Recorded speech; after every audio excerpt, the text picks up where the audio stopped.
So how do VCs invest? And again, this is important. You'll see why in a second. So a company will go out to VCs and they'll raise millions of dollars. VCs don't write checks smaller than $2 million. I actually had this happen. My last tech company, we went out in 2008 to raise money in the midst of that craziness, and we succeeded. And we were only trying to raise $3 million. And we got to the end of this process and they said, can we please invest $2 million a piece? Because $1.5 million is just not worth our time. And we said, fine. So we let them invest $2 million. Turns out we should have asked them for $5 million, but that was bad on us. All right. So what happens if you're in the West Coast of the United States and you're an entrepreneur and you're trying to raise money from a VC, like I did for years, what you do is you get on an airplane and you go to California. And California will only invest in certain places. For many, many years, we would go down there and we couldn't get meetings with some VCs. They wouldn't invest in Seattle. That was just too far away. They absolutely wouldn't invest in Portland, Oregon. That was a flyover city. They often wouldn't even invest in LA. They didn't want to have anything to do with LA. The money in California is in San Francisco or south of San Francisco at the time. Same thing's true in the East Coast of the US. If you are in the East Coast, you can go to New York. But back in the day, 20 years ago, New York would not invest in where Elaine is down in Research Triangle Park. They wouldn't invest in Atlanta. That was too far away. They would invest in Boston. Boston was safe. And Boston would invest in New York. But nobody would invest in Chicago. And I think still to this day, there's a few VCs in Chicago, but neither coast really wants to go to Chicago. Anyway, you'd go and you'd find the VCs, and you'd find them in your home city too. There are some here and there.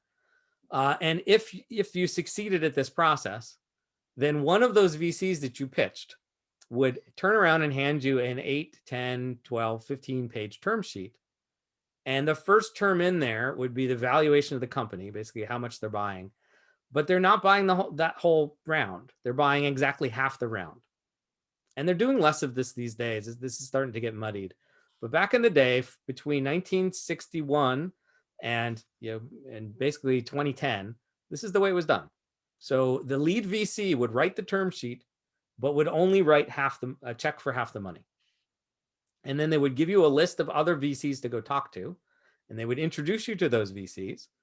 And when they succeeded, they would say, okay, yeah, that term sheet's fine, and we're in for the other half. And it's always twos. It's like Sith, right? A master and apprentice. There's always twos. And the reason it's two dates back to the fact that those early funds in California were tiny. They didn't have the money to write the whole check to Apple. They didn't have the money to write the whole check to Intel. They had to invest in pairs because they needed a partner to help fill out the rounds. And they figured over time that, well, we'll each ask for a board seat and we'll get to know each other on the boards.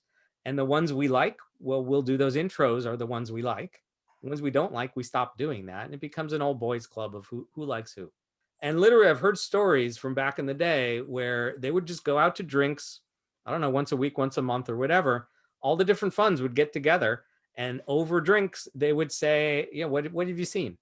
And they would do the syndication of these deals in real time, face to face, and they would always do half. And that way they didn't have to say who had the bigger stick. Sometimes it'd be one lead VC would be the lead, and sometimes the other one would be the lead. And so this is how, when I did my first VC-backed company in 97, the lead was Adobe Capital in California, and the follower was this brand new fund in Seattle called Voyager Capital. Each put in a half. Now, when you get to the next round, that's not how it works. So when it comes to VC investing, when the company goes out and to raise the Series B now, well, neither VC is going to lead the deal because neither one wants to set the price. So you need a third company to set the price. And the way they've determined over the years to do that is to find another VC. So literally what we would do as entrepreneurs with VC company was we would get in a board meeting and we'd agree that it's time to raise money, or we'd agree that in 4 or 5 months we need money. And we would sit down and we would make a list of all the VCs we thought might be interested. And those 2 VCs are sitting on the board and they're contributing to the list. It's been a year. They're like, oh yeah, there's a new fund, Andreessen Horowitz, right? Some upstart kid. He was in Netscape. Yeah, we liked him. We should invite him into this round, right? That's how Andreessen Horowitz got started into this business. And there's always new VCs popping up, and there's old VCs that they like. So we make a list, we go pitch. One of them says yes. That new one writes the term sheet, and they put in about half of the money. The math there is complicated. I'm not going to do cap tables today, but they're going to put in the biggest check. And then the other two VCs, they're going to write equal size checks in order to keep their percentage ownership. It's called pro rata share. We're not going there either today. So I tell you all this because angels invest in a similar fashion, but with a lot more boxes. So when a company comes out to angels and says, we're raising, $300, $400, $500, $800,000, they're not expecting to have one angel say, yes, here's $800,000. They're not expecting two to say, oh, I like it, I'll do half. What they're expecting is a whole lot of angels at different sizes to come in and in aggregate provide all the money. And what they're hoping, first-time entrepreneurs don't understand this, but they soon do. What they're hoping is that first person who likes it has a lot of friends. And that person brings his or her friends along. And the second person to say yes has other friends and brings those along. And so what happens is you build up what's called a syndicate. And a syndicate has a lot of negative connotations, but that's the term we use. We use the word syndicate. And they can get big. I'll show you the math on that in a bit. Now, because the VCs have moved on, because post-dot-com bubble, the VC funds during the dot-com bubble, the VC funds got big. So they originally were tens of millions of dollars, and then there were hundreds of millions of dollars. Some of them are billions of dollars. Because they're big, they can't write small checks. They also don't want to write small checks. And so there's a gap. I used to tell entrepreneurs 10 years ago that you could either raise $500,000 from angels or 4 million from VCs, but you can't raise anything in between. It wasn't quite true, but it was a good line. It's really hard to raise, we'll see the math in a bit, it's really hard to raise $2 million from angels. So what's happened in the meantime, in the 21st century after the 2008 crash, is a bunch of little VC funds got started. Micro VC funds, mini VC funds, seed VC funds, they have lots of names to them. They are VC funds. Legally, they're VC funds, but they invest like angels, and they invest with angels.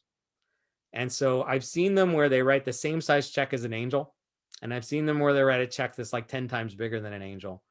But they may be the ones in negotiating. They're likely to be the ones out there who are leading the deal and pushing on the terms. But in the end, they're not filling out the whole round. And they don't have that syndicate model where they're bringing in a bunch of friends, because in most cities, there's only a few of these. Even in Seattle, we only had like 2 of these until 2-3 years ago. They were just a dearth of these seed VCs. I just think of them as angels. They're just like professional angels.